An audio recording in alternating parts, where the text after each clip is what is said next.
Assalamualaikum warahmatullahi wabarakatuh. Hi, how are you?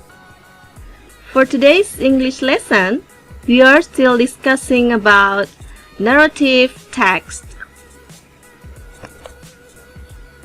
The previous lesson, you have learned about social function and generic structure of narrative text. And today, we are going to discuss about language feature of narrative text. Baik, anak-anakku sekalian, untuk pembelajaran hari ini, kita masih membahas tentang teks naratif. Dan topik pembahasannya adalah mengenai language feature of narrative text atau unsur-unsur kebahasaan yang ada dalam sebuah teks naratif.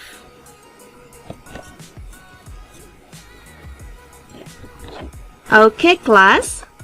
Those are the language features of narrative text. The first one, we have to use the past tense in making a narrative text. Untuk unsur-unsur kebahasaan dalam sebuah teks naratif, yang pertama, tenses yang kita gunakan adalah tenses bentuk lampau atau past. Bisa past tense atau simple past tense atau past continuous tense atau past perfect tense. Tapi yang akan kita bahas hanya ada dua tenses ini ya. Yang akan kita bahas adalah simple past tense dengan past continuous tense. But actually you have learned about past tense when you were in the when you were in the 8th grade. Ya, sebenarnya kalian sudah pernah belajar tentang simple past tense ketika kalian di kelas 8. Okay, but today we are going to review ya. Tapi hari ini akan kita review sedikit mengenai simple past tense. Simple past tense itu adalah tenses bentuk lampau. Jadi maksudnya ketika activity-nya itu dikerjakan di masa lampau, maka kita menggunakan tenses simple past tense.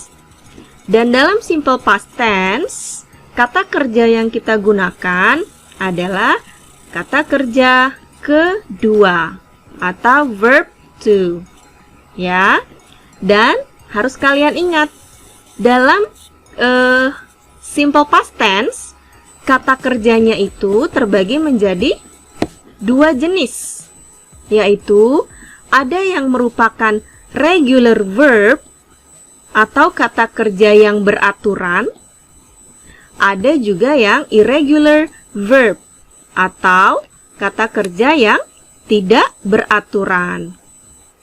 Maksudnya adalah ketika kita menggunakan regular verb, maka kata kerja bentuk lampaunya cukup ditambahkan akhiran ed. Ya, sekali lagi, untuk kata kerja yang beraturan, maka kata kerja bentuk lampaunya cukup kita tambahkan akhiran ed. Ada juga yang IED atau hanya D-nya saja. Intinya semuanya yang bentuk beraturan memiliki akhiran D untuk kata kerja bentuk lampaunya. Contoh, promise, maka ketika kita ingin menyatakan bahwa orang tersebut berjanjinya di masa lalu, maka ucapkanlah atau gunakan promised. Ya, promised sebagai kata kerjanya karena sudah lampau. Oke. Kemudian misalnya kita ingin menyatakan bahwa belajar, tapi belajarnya kemarin malam misalnya, ya. maka yang kita gunakan adalah studied, menggunakan akhiran IED. Sedangkan untuk irregular verb atau kata kerja yang tidak beraturan, bentuk kata kerja lampaunya tidak memiliki bentuk khusus seperti ini ya. Kalau regular verb kan ada bentuk khususnya, yaitu cukup diakhiri dengan ed. Tapi kalau di irregular verb itu tidak ada bentuk khususnya, tapi ada perubahan kata ya. Contoh, go menjadi went. Misalnya, Sang Kuryang went to the forest. Sang Kuryang pergi ke hutan ya. Kita gunakan bentuk lampau went sebagai kata kerjanya. Oke, kita kembali ke formula dari simple past tense. Ketika kita ingin membuat sebuah kalimat dengan menggunakan simple past tense, maka kata kerja yang kita gunakan adalah kata kerja bentuk lampau atau kata kerja kedua. Bisa yang beraturan ataupun yang tidak beraturan, tergantung dari kata kerja yang kita pakai. Oke, contoh di sini adalah Sang Kuryang took his heart to Dayang Sumbi. Dari cerita Sang Kuryang yang pertemuan sebelumnya sudah kita bahas, ada kalimat seperti ini. Sang Kuryang took his heart to Dayang Sumbi. Kata kerja kedua yang digunakan adalah took. Ya, took di sini merupakan kata kerja kedua yang irregular atau yang tidak beraturan. Ya, kita lihat ada di sini, ya. Kemudian ketika kita ingin membuat kalimat negatifnya, maka kita memerlukan kata bantu did. Kemudian ditambahkan not atau didn't, ya. Ini menjadi didn't. Tapi kata kerja yang kita gunakan tidak lagi kata kerja kedua, melainkan kembali ke kata kerja bentuk pertama. Karena di sini sudah ada did-nya yang menyatakan masa lampaunya. Contoh kalimatnya adalah Sang Kuryang didn't find anything. Find ini adalah kata kerja pertama, ya. Maka dalam kalimat negatif, kata kerjanya kembali ke kata kerja pertama. Apabila kalimat yang ini, Sang Kuryang took his heart to Dayang Sumbi, mau kita rubah menjadi bentuk negatif, maka kalimatnya menjadi Sang Kuryang didn't take. Sang Kuryang didn't take.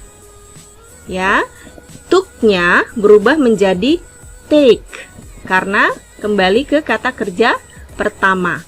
Ya, take kata kerja pertama, kata kerja keduanya adalah took.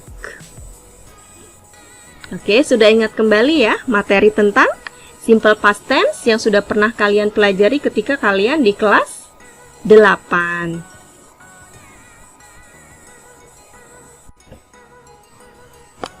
Selanjutnya kita akan membahas tentang past continuous tense, ya, masih sama, yaitu tentang tenses yang menyatakan aktivitas di masa lampau. Oke, past continuous tense. Perbedaannya dengan simple past tense, kalau di simple past tense, kata kerja yang digunakan adalah kata kerja kedua. Sedangkan di past continuous tense, kata kerja yang kita gunakan adalah kata kerja yang diakhiri dengan ing atau verb ing. Dan sebelum kata kerja tersebut, kita memerlukan bantuan to be. To be yang kita gunakan untuk past continuous tense adalah was dengan were. Perbedaannya, was digunakan untuk subjeknya he, she, it dengan I. Sedangkan were digunakan untuk subjeknya they, we dengan you. Oke, kita lihat contohnya. The ant was seeking for some water. Subjeknya adalah the ant. Ini adalah seekor semut, ya.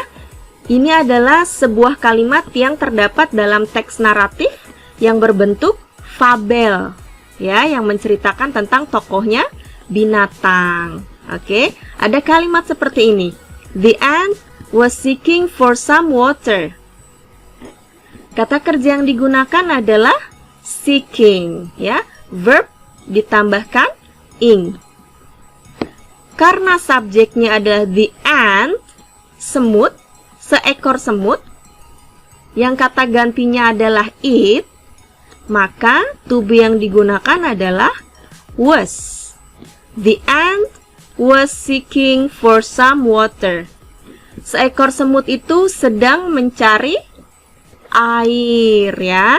Jadi dalam fabel tersebut dikisahkan bahwa ada seekor semut yang sedang kehausan dan mencari sumber air. Oke, contoh kedua. They were walking down the street. Mereka jalan menuruni jalanan tersebut, atau mereka menuruni jalanan tersebut. Kata kerja yang digunakan adalah walking. Walk ditambah akhiran ing. To be yang digunakan adalah were, karena subjeknya they. They were walking down the street.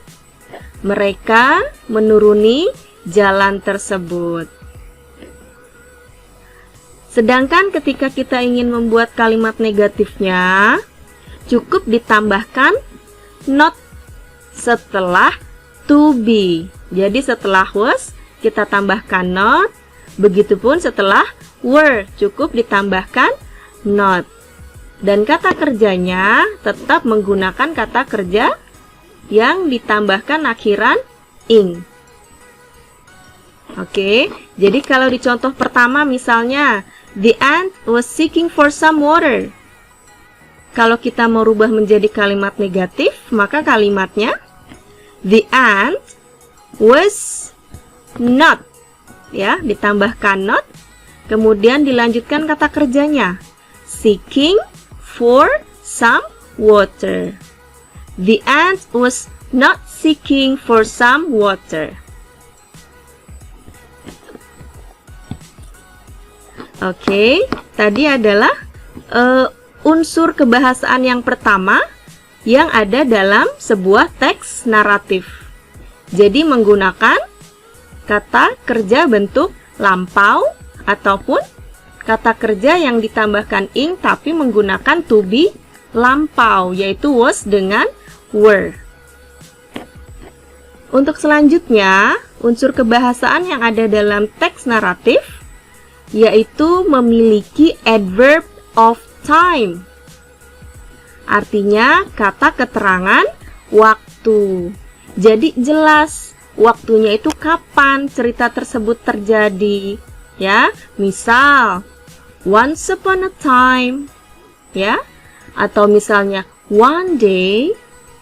Nah, ini adalah adverb of time yang mengindikasikan kapan sih kejadian tersebut berlangsung dalam cerita itu, ya. Selanjutnya ada time conjunction. Artinya kata penghubung waktu. Time conjunction bisa menggunakan when yang artinya ketika, then selanjutnya atau kemudian, suddenly yang artinya tiba-tiba, dan seterusnya, ya. Jadi boleh juga kita menggunakan kata penghubung waktu atau time conjunction.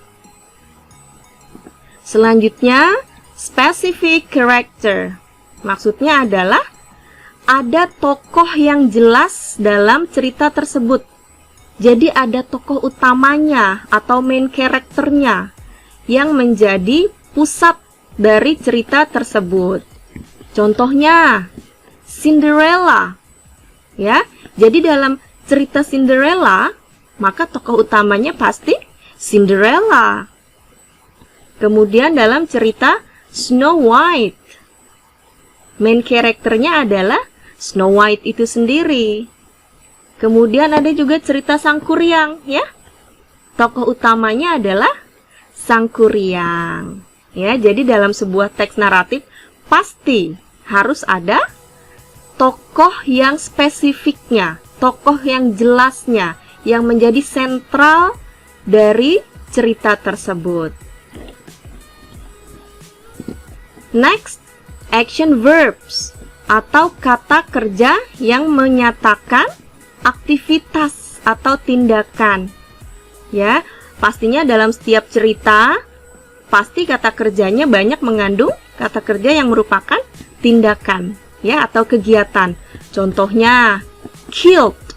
Ya, dalam cerita Sang Kuryang ada ya kata-kata killed ketika Sang Kuryang diminta berburu oleh ibunya, yaitu Dayang Sumbi. Oke. Dan yang terakhir, salah satu unsur yang mungkin ada dalam teks naratif adalah direct speech, atau artinya kalimat langsung. Maksudnya kalimat langsung ini adalah kalimat percakapan yang biasanya ditandai dengan tanda kutip 2. Ya.